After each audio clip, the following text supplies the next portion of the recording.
Beginning in the oral cavity, the food passes through the lips and is chewed by the teeth, which is also known as a process called mechanical digestion. Mechanical digestion is a process called mastication, which occurs when your teeth ground food into smaller pieces. The oral cavity also contains the soft and hard palates, which form the roof of the mouth and help you swallow, speak, and breathe. The salivary glands help break down and lubricate the food, and then the tongue helps you taste and swallow.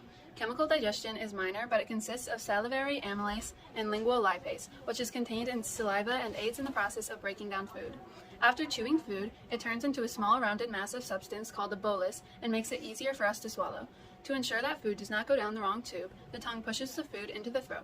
There is also the epiglottis, which is a flap of tissue that folds over the voice box at the top of the windpipe, which keeps food from going the wrong way. Finally, the esophagus also contracts and moves the food towards the stomach.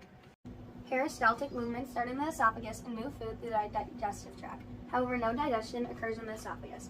The primary functions of the stomach are to temporarily store food, contract and relax to mix and break down food, and produce enzymes and other specialized cells to digest food. Chyme is a thick semi-fluid that is made up of partially digested foods. The stomach releases enzymes that balance pH and kill bacteria in food as well. Gastric chief cells form enzymes and acids. Sphincters are muscles that relax and tighten to open, close, and opening in the body. Mechanical digestion happens when layers of muscle in the stomach lining engage to produce a mixing motion. Chemical digestion is carried out by stomach liquids that have enzymes and hydrochloric acid in them. After leaving the stomach, the partially digested food moves into the small intestine through the duodenum. Bile and pancreatic enzymes enter through the common bile duct. The next part of the small intestine that the food goes to is the jejunum. The jejunum contains cells that help absorb nutrients, specifically sugars, amino acids, and fatty acids. The final part of the small intestine is the ileum, which absorbs any remaining nutrients. The food is able to move through the intestines because of a process called peristalsis, which is muscular contractions in the walls of the GI tract. The three parts of our taco, carbs, fats, and proteins, are all broken down by different enzymes. The amylase breaks down carbs, protease breaks down proteins into amino acids, and lipase breaks down fats.